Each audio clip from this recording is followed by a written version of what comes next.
je suis allée au Népal. L'objectif, c'était de ramener des images pour réaliser plusieurs vidéos pour Alimer Trekking. Donc j'ai préparé mon matériel, mon meilleur duvet et hop, j'étais dans l'avion direction Lukla, un village à 2800 mètres d'altitude dans la vallée du Khumbu. C'est la vallée où se trouve l'Everest, pour 2 semaines de trek.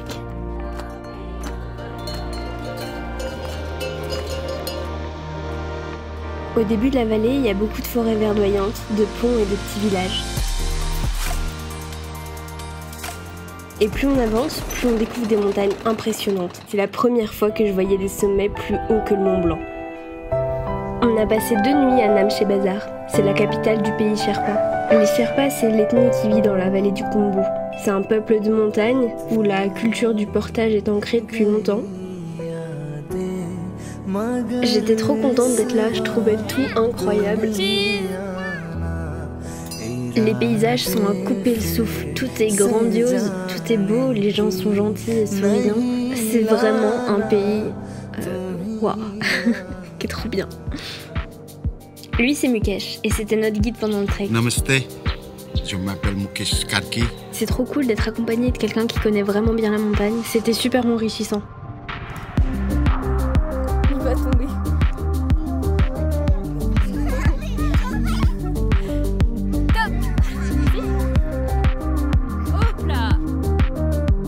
Tous les soirs, on dormait dans des lodges, ce qui équivaut à peu près au refuge de chez nous. Sauf que les chambres n'étaient pas chauffées, donc la nuit, il peut faire jusqu'à 0. Il faut un bon duvet. En journée, on n'avait pas froid parce qu'on était en mouvement, mais c'est vrai que dès qu'on s'arrêtait, il faisait un peu frisquet.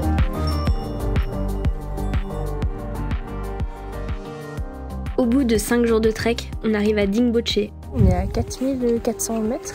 On est juste au pied du Lhotse. On va y passer 2 nuits pour s'acclimater. Et c'est tout trop beau, je suis trop contente d'être là. On a sorti la grosse doudoune. Tous les feux semblaient être ouverts.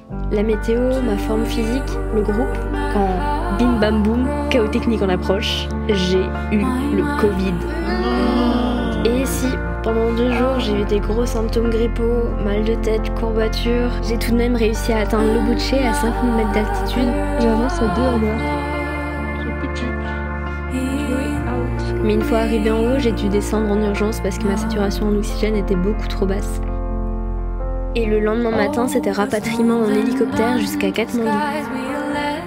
C'était la première fois que je rentrais dans un hélicoptère. J'avais un peu la tête dans les chaussettes, mais très belle vue. Au lieu des 3 semaines de trek prévues initialement, à gambader dans l'Himalaya, j'en aurais fait qu'une seule. Et j'ai passé 1 semaine confinée dans une petite chambre d'hôtel avec comme activité principale dormir, parce que j'étais éclatée. Des fois les aventures elles se finissent pas comme prévu. C'est un peu compliqué à accepter de devoir tout lâcher comme ça à cause d'un problème physique, mais c'est ça les voyages, ça inclut des côtés positifs et aussi des petites surprises. Mais tranquille, j'y retournerai.